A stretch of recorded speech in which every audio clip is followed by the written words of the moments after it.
বেশ কিছুদিন আগে এক দুপুরে ছুটির মেজাজে সবেমাত্র ভাত ঘুম দিতে যাব, আমার সেলফোনটা বেজে উঠল। ঘুমের মেজাজটাই বিগড়ে গেল। ফোনের স্ক্রিনে ফুটে ওঠা নামটা লক্ষ্য করলাম। ওহ, স্নিগ্ধা, অর্থাৎ আমার ভাগ্নে বউ। ফোনের স্ক্রিনে নামটা দেখেই আমার মন নেচে উঠল। এ ছিল সেই স্নিগ্ধা যার সাথে আমি টানা 2 বছর লাগাতার কাজ করেছি। আমার ভাগ্নে তার সাথে যদিও প্রেম করেই বিয়ে করেছিল, কিন্তু সময়ের সাথে সাথে স্নিগ্ধা বুঝতে পারল আমার ভাগ্নের দ্বারা কিছুই হবে না। রাতের পর রাত একাকিত্বে ছটফট করতে থাকা নবযৌবনা স্নিগ্ধা খুবই কষ্টে দিন কাটাচ্ছিল। যেহেতু সে প্রেম বিবাহ করেছিল, তাই তার পক্ষে কাউকে তার মনের কষ্ট বলাও সম্ভব ছিল না। প্রায় 5 বছর ধরে একাকিত্ব সহ্য করার পর একদিন আমি যখন ভাগ্নের অনুপস্থিতিতে স্নিগ্ধাকে এতদিন ধরে সন্তান না নেবার কারণ জিজ্ঞাসা করেছিলাম, তখন সে আমায় তার কষ্টের বর্ণনা দিতে গিয়ে কেঁদে ফেলেছিল এবং জানিয়েছিল সে বাধ্য হয়ে শীতের রাতেও স্নান করে নিজের মনকে শান্ত করছে।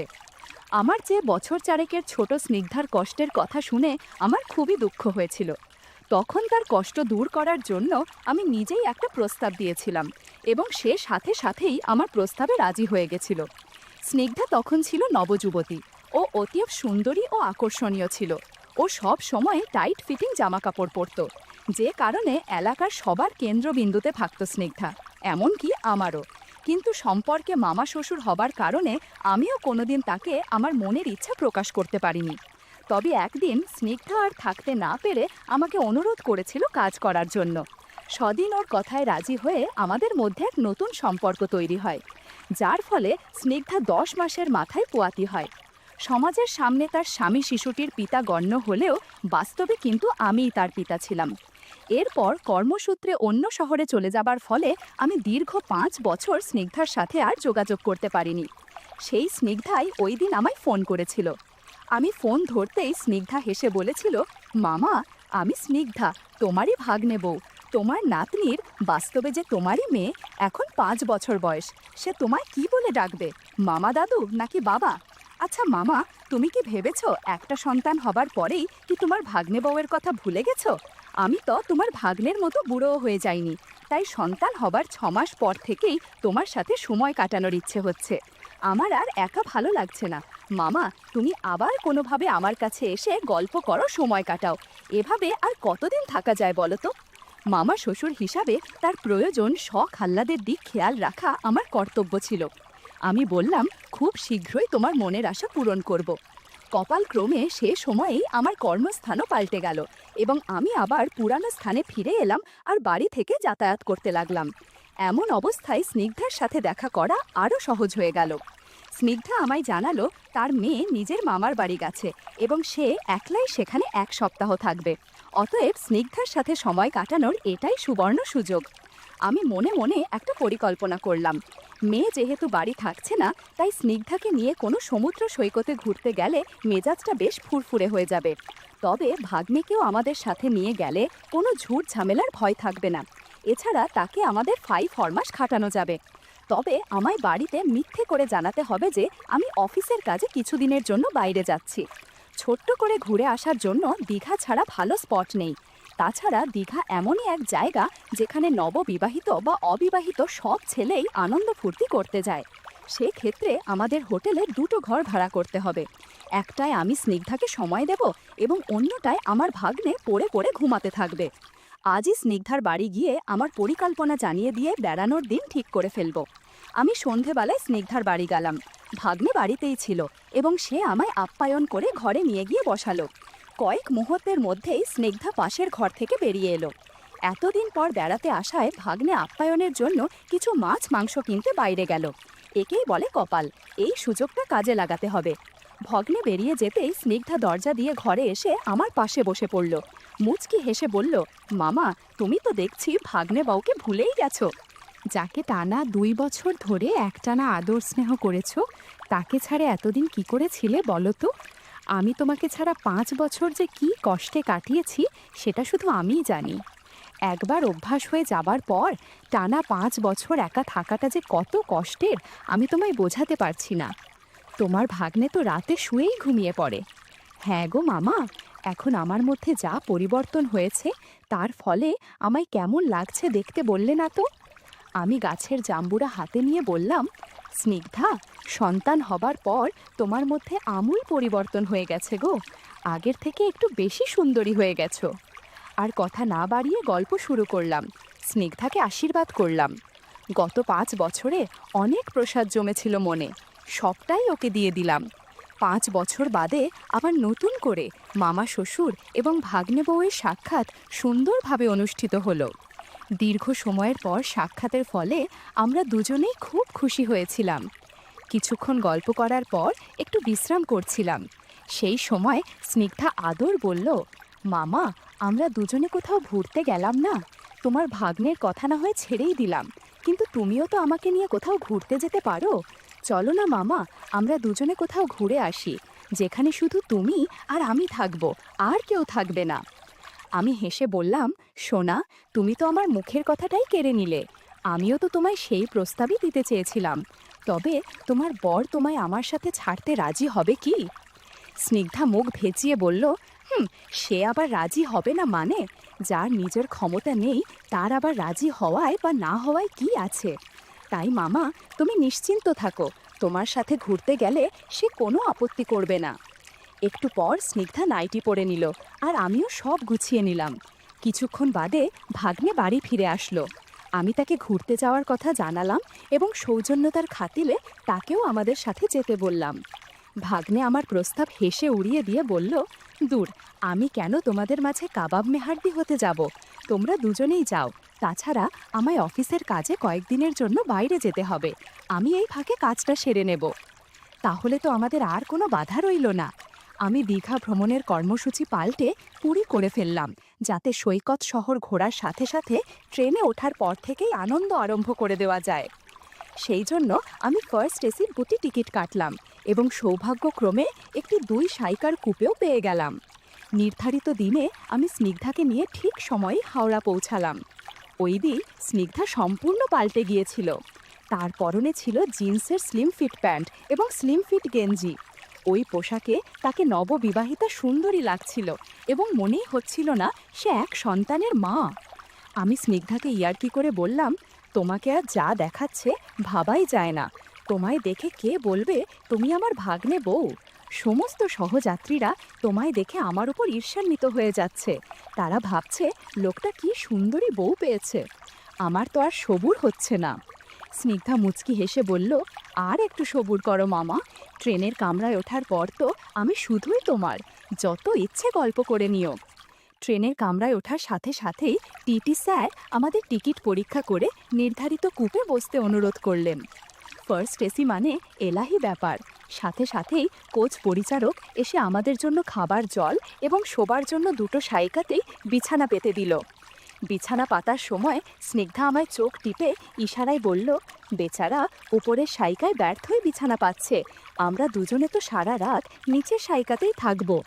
আমিও স্নিগ্ধার ইশারায় হেসে ফেললাম। কিছুক্ষণ বাদে কোচ পরিচারক চলে গেল। আমিও সাথে সাথে কূপের দরজা লক করে দিলাম।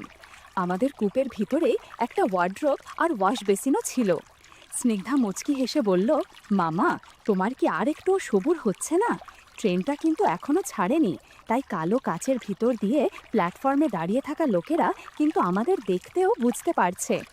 ট্রেন ছেড়ে যাবার পর গল্প শুরু করবে। এরা কেউই আমায় চেনে না, তাই এমন সুযোগে তাদেরকে লজ্জা পেয়ে আমি ভাই বোনের মতো চুপ করে বসে থাকতে পারবো না। এদিকে লক্ষ্য করলাম বগির কাছের জানালা ভেদ করে প্ল্যাটফর্মের কিছু লোক স্নিগ্ধার দিকে তাকিয়ে আছে।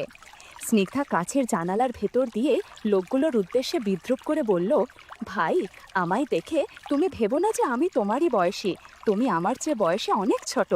আমার 10 বছর বিয়ে হয়ে গেছে।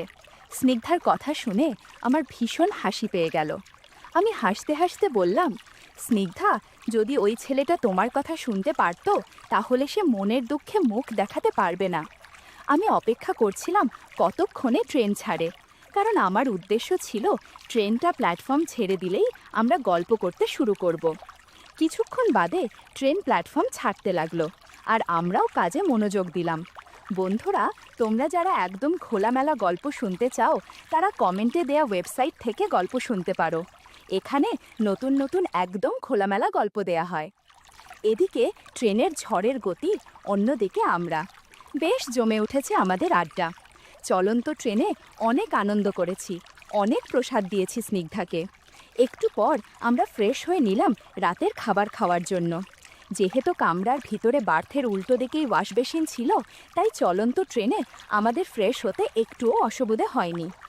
নৈশ ভোজনের পর আমরা আরও এক দফা গল্প করেছিলাম। সকালে ট্রেন থেকে নামার পর আমরা স্টেশন থেকে হোটেলের দিকে রওনা দিলাম। আমাদের পরিকল্পনা ছিল কোনো দর্শনীয় স্থান ঘুরতে যাব না, শুধু দুজনে একসাথে সমুদ্রে স্নান করব আর হোটেলের ঘরে সময় কাটাবো। আর সেজন্যই আমি আগে থেকেই একটা দামি হোটেলে আমাদের জন্য সুন্দর ঘর সংরক্ষিত করে রেখেছিলাম। হোটেলের ঘর এবং পরিবেশটা স্নিগ্ধার ভীষণ পছন্দ হয়েছিল, তাই সে ঘরে ঢুকেই জুতো খুলে শুয়ে পড়ল আর বলল, একটু বিশ্রাম করে নি, সারা রাত যা ধকল গেছে, আবারও তো ধকল সইতে হবে। একটু পর জামা কাপড় চেঞ্জ করে জলখাবার খেয়ে সমুদ্র স্নানের জন্য প্রস্তুত হলাম। এবার স্নিগ্ধার পরনে ছিল হাফ প্যান্ট আর গোল গলার গেঞ্জি। সমুদ্র পাড়ের অনেক লোকই স্নিগ্ধার দিকে তাকিয়েছিল। স্নিগ্ধা মুচকি হেসে আমায় ফিসফিস করে বলেছিল, মামা দেখেছ, ছেলেগুলো এমনভাবে আমার দিকে তাকিয়ে আছে যেন এক্ষুনি আমার সাথে বন্ধুত্ব করতে চায়। অবশ্য তাতে আমার একটুও অস্বস্তি হচ্ছে না। এসব কিছু তোয়াক্কা না করে আমি আর স্নিগ্ধা সমুদ্রের জলে নামলাম। প্রচুর নববিবাহিত ও অবিবাহিত কাপল সমুদ্রের জলে নেমে আনন্দ করছিল। তবে মনে হয় না কেউই স্নিগ্ধার মতো বিয়ের 10 বছর পর এক সন্তানের মা হয়ে শ্বশুর সম্পর্কিত আত্মীয়ের সাথে ঘুরতে এসেছে। কোমর জলে ঢেউ আসতেই স্নিগ্ধা টাল সামলাতে না পেরে পানিতেই পড়ে যাচ্ছিল, ইয়ার আমি তাকে সাপোর্ট দিচ্ছিল। আমরা দুজনে টানা 2.5 ঘন্টা ধরে সমুদ্রে স্নান করেছি, আনন্দ করেছি। টানা 4 দিন ধরে প্রতিদিনই আনন্দ করে আমরা দুজনে বেশ বিধ্বস্ত হয়ে বাড়ি ফিরেছিলাম। ফেরার পথে ট্রেনে আমরা আর 2 সাইকার কামরা পাইনি, তাই সেই রাত অন্য 2 সহযাত্রীর সাথে আমাদের দুজনকে ভাই বোনের মতোই আলাদা সাইকায় শুতে হয়েছিল। ফেরার পর কিছুদিন সব ঠিকঠাকই চলছিল।